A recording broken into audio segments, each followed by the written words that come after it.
Buenos días, espectadores y espectadoras. Hoy hablaremos desde los viajes de conquista hasta la implementación de las reformas borbónicas.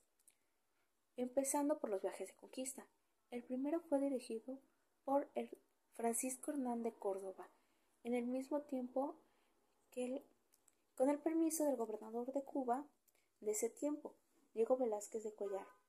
Aunque se le mandó a buscar originalmente nuevas islas, junto a un centenar de hombres españoles, con 2 navíos y un bergantín, y con 2 socios más, Cristóbal de Monte y Lope Ochoa de Caicedo.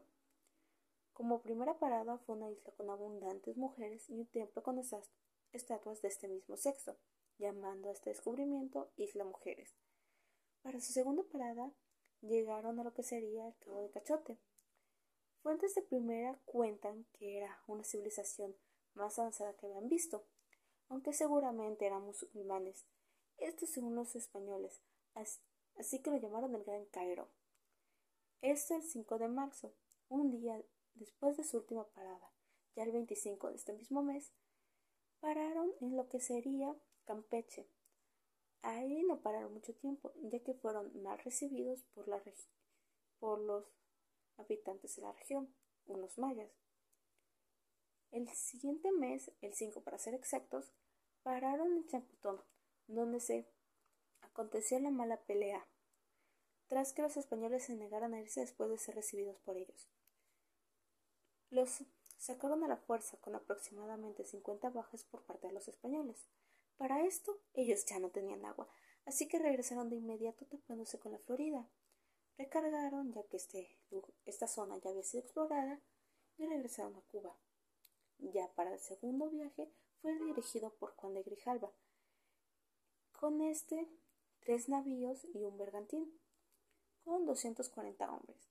Se empezaron a rodear la mitad de la isla de Cuba para, ahora sí, salir el 5 de abril de 1518. Llegaron el día 3 a la isla de Cozumel, donde, después de varios días de búsqueda, creen que pararon ahí 4 días. Por necesidad tuvieron que avanzar en Catoche. Ahí repararon algunos daños y siguieron con su camino, sin ir a tierra, ya que sabían que estos indígenas eran sumamente hostiles, para terminar bajando en Centla, donde nombraron un gran río como río de Grijalva, en honor a su capitán. Esto sin antes pelear con los mayas de esta región. Esto, al ser expertos al territorio, no se les hizo difícil espantarlos. Siguieron el viaje por varias islas, aunque ninguna muy relevante. Llegaron a San Juan de Ulúa el 24 de junio. Esto fue una parada rápida para volver a Cuba. Ya el tercer y último antes de la conquista, al terminar con cabeza de Hernán Cortés. Esta parte es más de la sección de la conquista, así que, ¿qué hablará mi compañera Hadassah? Así que hablaremos de esto superficialmente. Hacia el 27 de febrero, que llegaron de expedición a Cozumel, hasta el 8 de noviembre, llegando a la Ciudad de México. Ahí ya empezaron con la caída de Tenochtitlán, aunque es más el comienzo, es cuando ya van a comenzar a derrocar este imperio. En esta noche les voy a hablar sobre la conquista de Mesoamérica. En los libros de historia se nos habla que el 13 de agosto de 1521 ocurrió un evento histórico llamado la Conquista de México. Bueno, pues la Conquista de México o del Imperio Azteca fue un proceso histórico ocurrido entre los años 1517 y 1521. Indicó con la llegada de los primeros españoles a las costas de los pueblos mayas y no se detuvo hasta la caída de Tenochtitlán a manos de Hernán Cortés y sus aliados. Evidentemente, este fue el hecho principal que permitió posteriormente ampliar los dominios españoles por toda Mesoamérica. Ahora, ¿cómo fue que sucedió todo esto? Bueno, si bien los hispanos fueron bien recibidos por el Huaytratoni, azteca Moctezuma II, quien pensó que estos se trataban de otra naturaleza o de otra raza. La convivencia pacífica y amable no duró mucho tiempo, pues una horrible matanza encabezada por los españoles al creer que los aztecas los asesinarían hizo que estos mataran a todo aquel que habitaba en aquel pueblo, niños, adultos, niñas y jóvenes. Nada les había importado. Después de este suceso pasó la llamada Noche Triste, la cual culminó en la huida de Cortés, pero de eso hablaremos en otra ocasión. Bueno, Cortés y sus hombres unieron a Tenochtitlán en julio de 1520.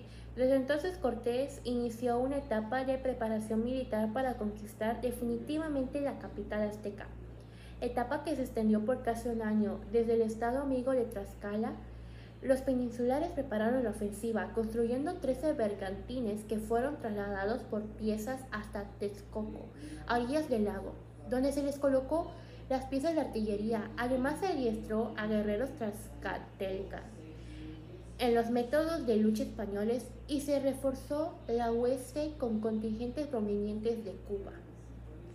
El ataque sobre Tenochtitlán se inició con la destrucción de los poblados cercanos y prosiguió con el sitio de la ciudad, que duró 75 días. Las enfermedades y la falta de agua, ya que los españoles habían cortado la principal acueducto, también hicieron falta de comidas. El hacinamiento y la lucha continua vencieron la resistencia azteca, encabezada por Cuauhtémoc. El 13 de agosto de 1521, el imperio azteca quedó sometido a Cortés, y es así como llegamos al fin de esto. Damos fin al tema de la conquista de Mesoamérica. Es un gusto hablarles el día de hoy. Mi nombre es Amira Fernanda y hoy veremos lo que aconteció en aspectos sociales, económicos y políticos en la Nueva España. Un suceso social que ocurrió es cuando abrió sus puertas el Real Colegio de San Nicolás Obispo en Pátzcuaro, Michoacán, en 1540, dando paso a personas de alto rango en aquella institución. Y también con esto el Estado empezó a ver más los estudios de sus pueblerinos, por una razón que veremos más tarde. Así que gracias a esto trajo la integración de becas, un apoyo que se les da hasta el día de hoy para que sigan con sus estudios para una buena educación que les sirva en su vida diaria. Hablando de economía, un suceso comercial que pasó fue en Villarrica de la Veracruz, uno de los tantos lugares donde se implementaron los puertos para la partida de comercio exterior. En esto llegaban tanto como personas que se mezclaron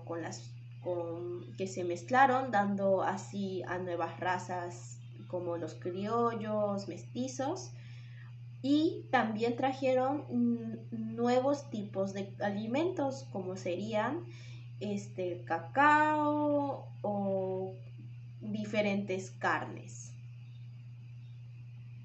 Hablando de política, hubo ciertos sucesos que llegaron a afectar la seguridad, si estamos hablando del país, como si fueran robos o acciones realmente malas.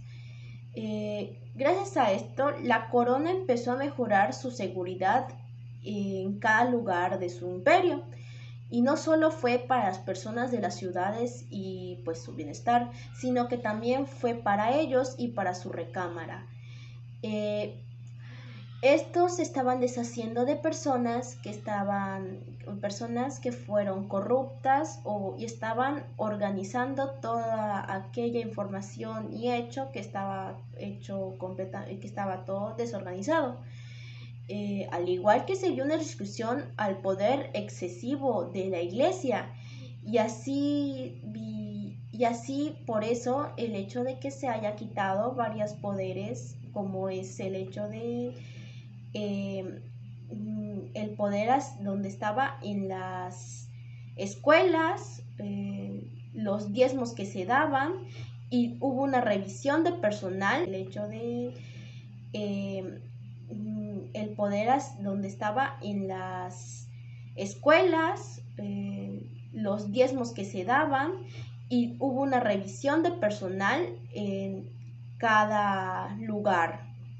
Si estamos hablando de las iglesias y centros religiosos. La evangelización fue un momento de ineptitud por parte de los españoles, tras no entender que con la repetición no se aprendía o se hacía creyentes a alguien, ya que ya que como primer recurso usaron esta técnica, repetir las oraciones, canciones, etc. Eso sí, en latín, ya que pensaban, sí, puta madre contigo. Y en esta ocasión les voy a hablar sobre las reformas borbónicas. Las reformas borbónicas fueron un conjunto de medidas políticas, administrativas, religiosas, culturales y económicas implementadas por los borbones españoles durante el siglo XIX. Estas se aplicaron en España y especialmente en los dominios americanos. Ahora, sabiendo esto, ¿por qué no hablamos sobre algunas de las cuestiones económicas, políticas, sociales y eclesiásticas que sucedieron? Bueno, en las reformas borbónicas, la economía estableció un libre comercio. También la creación de aduanas terrestres, creación de nuevos impuestos, así como el incremento de los ya existentes. ¿Qué pasó en lo político? En lo político fue la creación de intendencias por el visitador José de Gálvez por órdenes de Carlos III, reemplazando los corregimientos. Ahora, en social, el incremento de la tributación generó resistencias. Restableció el predominio de los peninsulares sobre los criollos, siendo este causa directa de la independencia de México. Y sobre el eclesiástico, incrementó el poder del Estado sobre la Iglesia, controlando las órdenes religiosas. Expulsión de los jesuitas en 1767, confiscando sus bienes.